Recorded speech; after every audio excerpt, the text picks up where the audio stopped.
कहते हैं हमारे पहले गुरु हमारे माँ बाप ही होते हैं, लेकिन जब माँ बाप ही हमको गलत रास्ते पर ढकेल दे तब हमारा क्या होगा। एक ऐसी ही कहानी आज मैं आपके लिए लेकर आई हूँ। ये कहानी है ओडिशा के भुवनेश्वर की, जहां पर एक पिता ने जानबूझकर अपनी बेटी को गलत हाथों में सौंप दिया और गलत राह पर चलने के लिए मजबूर किया। नमस्कार, मैं हूं समीक्षा दीक्षित और आपका स्वागत है सत्योदय मीडिया में। ये स्टोरी सुनेंगे तो आपके भी रोंगटे खड़े हो जाएंगे कि कोई बाप अपनी बेटी के साथ ऐसा कैसे कर सकता है। ये ऐसा केस है जो पुलिस ने दिखावे के लिए बंद कर दिया था, लेकिन असल में ये केस चलता रहा, ये केस बंद नहीं हुआ था। पुलिस ने भी इसमें काफी अहम भूमिका निभाई है। कहानी की शुरुआत होती है भुवनेश्वर से। लड़के की उम्र होती है 19 साल और लड़की होती है 23 साल की। लड़के का नाम होता है प्रीतम और लड़की का नाम होता है सरिता। हर माँ बाप यही चाहते हैं कि उनकी बेटी की शादी एक अच्छे घर में हो, लेकिन उनका ये चाहना कब पागलपन में बदल जाता है ये भी मायने रखता है। सारिका के फादर चाहते हैं कि उनकी बेटी की शादी एक बड़े परिवार में हो, पैसे वाला परिवार हो, जहां पर उनकी बेटी को कोई भी कष्ट ना उठाना पड़े। हर माँ बाप यही चाहता है। कुछ लोग चाहते हैं कि पैसा भले कम हो लेकिन लड़का अच्छा होना चाहिए, लेकिन कुछ माँ बाप चाहते हैं कि हमारी लड़की को खूब सुकून मिले ससुराल में, उसको कोई भी काम ना करना पड़े और ससुराल पैसे वाला हो। सारिका के पिता भी ऐसा ही चाहते थे। वो चाहते थे कि उनका जो परिवार उनको मिले वो पैसे वाला मिले। उनके पिता का नाम था रामनाथ त्रिपाठी।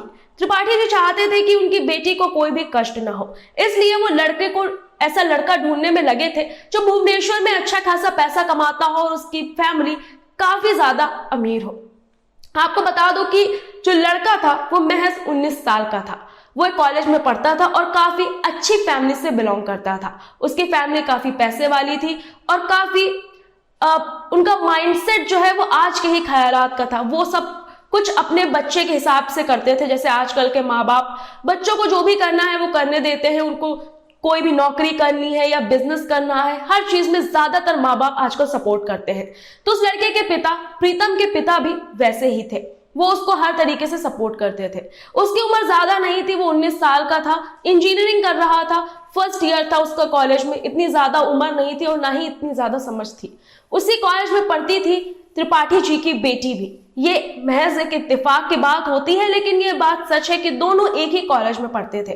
त्रिपाठी जी को जब पता चलता है कि इस शहर के सबसे अमीर आदमी का बेटा वहां पर पढ़ता है तो उनका दिमाग चलता है और वो कहते हैं अपनी बेटी से कि तुम प्रीतम को अपने प्यार में फंसा लो और उसके बाद इससे शादी कर लो। कहीं ना कहीं आपके जो है पैरों से भी जमीन खिसक गई होगी कि एक बाप खुद ये काम कहता है अपनी बेटी को करने के लिए।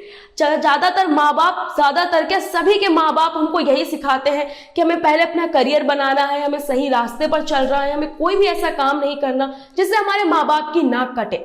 लेकिन त्रिपाठी जी ने अपनी बेटी सारिका को यही सिखाया था कि उसको प्रीतम को अपने प्यार में फंसाना है, क्योंकि वो एक अमीर परिवार से आता था। अब प्रीतम की उम्र 19 साल की थी। त्रिपाठी जी की बेटी सारिका प्रीतम को अपने प्यार में फंसाती है। जैसे जैसे उसके पिताजी कहते हैं सारिका बिल्कुल वैसे वैसे करती है। दोनों एक साथ घूमने जाते हैं, सारिका सेल्फीज लेती है और आजकल जो फोटोग्राफ्स हैं वो सबसे ज्यादा अहम रोल निभाती हैं किसी भी केस में, चाहे वो मर्डर का केस हो, सुसाइड का केस हो। फोटोग्राफ्स, वीडियो सबसे ज्यादा इंपॉर्टेंट किरदार निभाते हैं किसी भी केस में।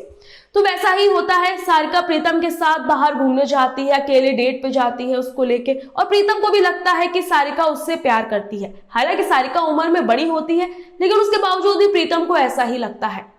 दोनों अपनी जिंदगी में काफी खुश होते हैं। त्रिपाठी जी एक लड़के को, एक उन्हीं का कोई जान पहचान का कोई आदमी होता है जिसको वो सारिका और प्रीतम के पीछे लगा देते हैं, ताकि वो दोनों कहीं पर भी मिले या कुछ भी करें तो वो जो त्रिपाठी जी का आदमी है वो फोटोग्राफ्स लेता रहे। आप सोच रहे हैं कि त्रिपाठी जी कितने डेस्परेटली तरीके से जो है अपनी बेटी की शादी कराने में लगे हुए हैं, वो भी कितने गलत तरीके से। ये सारी चीजें होती हैं। त्रिपाठी जी के पास जब सब वीडियोस और फोटोग्राफ इकट्ठा हो जाते हैं, तब वो मन बनाते हैं प्रीतम के घर जाने का और शादी की बात करने के लिए। त्रिपाठी जी जाते हैं प्रीतम के घर, उसकी फैमिली से मिलते हैं, उसके पिताजी से मिलते हैं, वो बात करते हैं और प्रीतम का हाथ मांगते हैं। ये सारी चीजें तो काफी नॉर्मल तरीके से ही चल रही होती हैं, जैसे कि एक लड़की का पिता एक लड़के के घर रिश्ता लेके जाता है, सारी चीजें उसी तरीके से होती हैं। लेकिन जब लड़के वाले मना कर देते हैं, वो कहते हैं कि हमारा लड़का जो है भी बहुत छोटा है और 8-10 साल तो आप शादी के लिए भूल ही जाइए, क्योंकि पहली बात तो वो सिर्फ अभी 19 साल का है, उसका ग्रेजुएशन का फर्स्ट ईयर है, तो अभी तो हम कुछ भी नहीं कह सकते। और फिर हमारा लड़का किसी भी तरीके से तैयार नहीं है, ना तो मेंटली और ना ही फाइनेंशियली, क्योंकि उसको बहुत कुछ जीवन में करना है। तो ये सारी बातें कहकर लड़के वाले शादी की बात को वहीं पर खत्म कर देते हैं। लेकिन सारिका के पिता नहीं मानते हैं, वो जबरदस्ती करने लगते हैं कि नहीं, मुझे अपनी बेटी की शादी यहीं पर करानी है। लड़के के पिताजी और परिवार चौंक जाता है कि आखिर ऐसा भी क्या हो गया है। उसके बाद त्रिपाठी जी वो सारे सबूत टेबल पर रखते हैं लड़के वालों के सामने। लड़के वालों को भी गुस्सा आता है और वो त्रिपाठी जी के परिवार की, उनकी बेटी की बेइज्जती करते हैं और उनको वहां से धक्के मारकर घर से निकाल देते हैं। त्रिपाठी जी को ये बात जो है वो उनके मन में घर बना लेती है। वो भी कहते हैं कि जो है उन्होंने अपनी बेटी को गलत रास्ते पर डाला और बाद में उनको आखिरी में क्या झेलनी पड़ी, जिल्लत। हालांकि वो हार नहीं मानते हैं, बातें वो मन में अपने जरूर रख लेते हैं, लेकिन वो हार नहीं मानते हैं। वो 1 महीने 2 महीने लगातार लड़के वालों के घर जाते रहते हैं, उनके घर मिठाई लेकर जाते हैं और उनको मनाने की बहुत कोशिश करते हैं। तो लड़के वाले के जो परिवार है वो भी थोड़ा नॉर्मल हो जाता है कि कोई पिता, उसकी कोई मजबूरी रही होगी, तभी वो जो है इतना सब होने के बाद भी दौड़ के आता है। लड़की का बाप है, तो ये इन सब चीजों को जो है दिमाग में सोचते हुए लड़के वाले भी थोड़े नॉर्मल हो जाते हैं। एक अच्छा दोनों के बीच, फैमिली के बीच बॉन्डिंग हो जाती है। लेकिन लड़के वाले शादी के लिए अभी भी नहीं तैयार होते। हाँ, लेकिन दोनों परिवारों के बीच रिश्ते बहुत अच्छे हो जाते हैं। त्रिपाठी जी और लड़के के पिताजी दोनों साथ में जो है खाना खाते हैं, फैमिलीज का आना जाना रहता है, वीकेंड्स पे भी वो साथ में रहते हैं। ये सारी चीजें बहुत ही नॉर्मली चल रही होती है। एक दिन क्या होता है कि काफी टाइम के बाद 2-3 दिन बीत जाते हैं। उसके बाद जो है प्रीतम कॉलेज जाता है, क्योंकि इन सब चीजों की वजह से प्रीतम को कॉलेज काफी मिस हो जाता है। तो प्रीतम जो है वो कॉलेज जाता है और शाम हो जाती है, प्रीतम कॉलेज से वापस ही नहीं आता है। सबको चिंता हो जाती है। लड़के के घर वाले जो हैं वो त्रिपाठी जी को फोन करके पूछते हैं कि क्या प्रीतम कहीं आपके घर तो नहीं आया है। प्रीतम का कुछ भी अता पता नहीं चलता है। प्रीतम को बहुत ढूंढा जाता है, नहीं पता चलता है। सबको लगता है कि प्रीतम का किडनैप हो चुका है। लड़की के जो पिताजी त्रिपाठी जी हैं वो भी लड़के के घर आते हैं, वो भी रोते हैं, क्योंकि जाहिर सी बात है उनको अपनी बेटी की शादी उस लड़के से करानी होती है। तो वो भी उस पिता का दुख समझते हैं, उनके साथ पूरे टाइम रहते हैं, उनको समझाते हैं और साथ में ही जाकर रिपोर्ट भी लिखवाते हैं। पुलिस में किडनैपिंग की रिपोर्ट लिखी जाती है और भुवनेश्वर की हाई-फाई फैमिली का मामला होता है। तो पुलिस भी तेजी से इसकी जांच शुरू कर देती है और प्रीतम को पुलिस भी ढूंढने लगती है। पुलिस को 2-3 दिन के बाद एक लाश मिलती है। एक आदमी जा रहा होता है एक हाईवे से और उसको एक लाश दिखती है जो आधी जमीन में दबी होती है और आधी बाहर होती है। वो तुरंत पुलिस को फोन करता है। पुलिस उस लाश को लेके आती है और पुलिस को कहीं ना कहीं शक हो जाता है कि ये कहीं ना कहीं प्रीतम ही है, क्योंकि जिस तरीके का हुलिया लड़के वालों के परिवार ने बताया होता है उसको देखकर यही लग रहा होता है कि हो ना हो ये प्रीतम ही है। लड़के वालों को, लड़की वालों को फोन करके पुलिस बुलाती है। हालांकि पुलिस पहले लड़के वालों से कहती भी है कि ऐसा तो नहीं है त्रिपाठी जी का जो है किया धरा हो सारा, क्योंकि वो जबरदस्ती आपके बेटे से शादी करना चाहते थे। तो लड़के वाले इस बात से साफ इनकार कर देते हैं।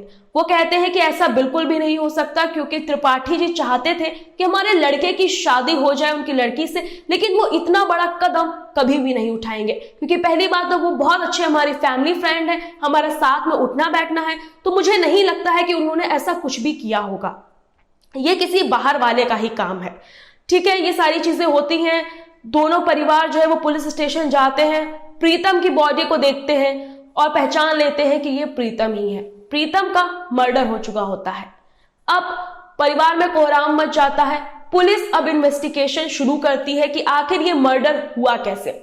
पुलिस का भी दिमाग घूम जाता है और पुलिस इन्वेस्टिगेशन शुरू करती है, लेकिन किसी से ये बात कह भी नहीं सकती, वो किसी पर डायरेक्टली इल्जाम भी नहीं लगा सकती, क्योंकि भुवनेश्वर का परिवार, लड़के वालों का जो परिवार होता है वो बहुत ही अमीर होता है। कई उनके पॉलिटिकल कनेक्शंस भी होते हैं, जिनके चलते पुलिस के ऊपर भी काफी दबाव होता है।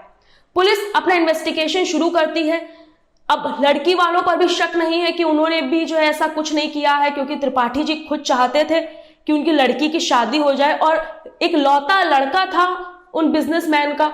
तो ये सारी चीजें, तो लड़की वालों पर से शक तो पूरी तरह से हट जाता है। पुलिस वालों का भी दिमाग घूम जाता है कि आखिर प्रीतम के साथ ऐसा हुआ कैसे।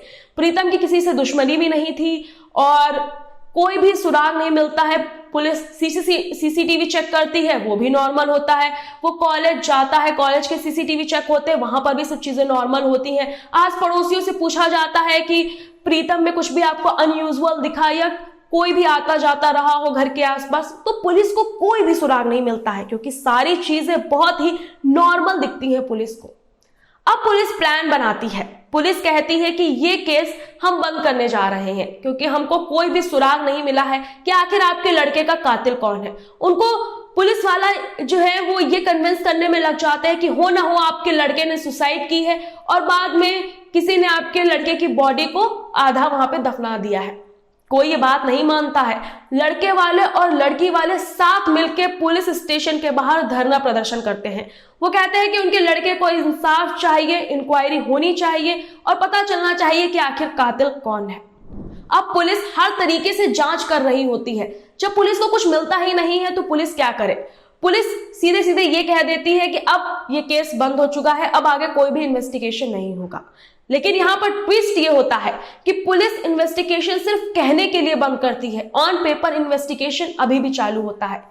पुलिस अंधी में तीर चलाती है कि क्या पता निशाना सही जगह लग जाए और हमको कातिल मिल जाए।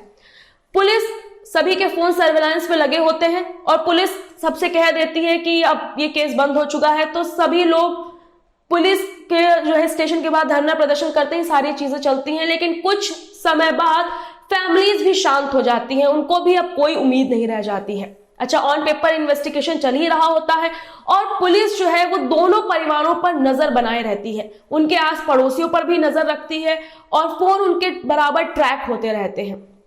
एक दिन क्या होता है कि लड़की वाले के पिता वो एक नंबर पे कॉल करते हैं और कहते हैं कि तुमको तुम्हारे पैसे मिल गए हैं, अब तुम दोबारा कभी अपना मुंह नहीं खोलोगे और इस नंबर पे कांटेक्ट नहीं करोगे।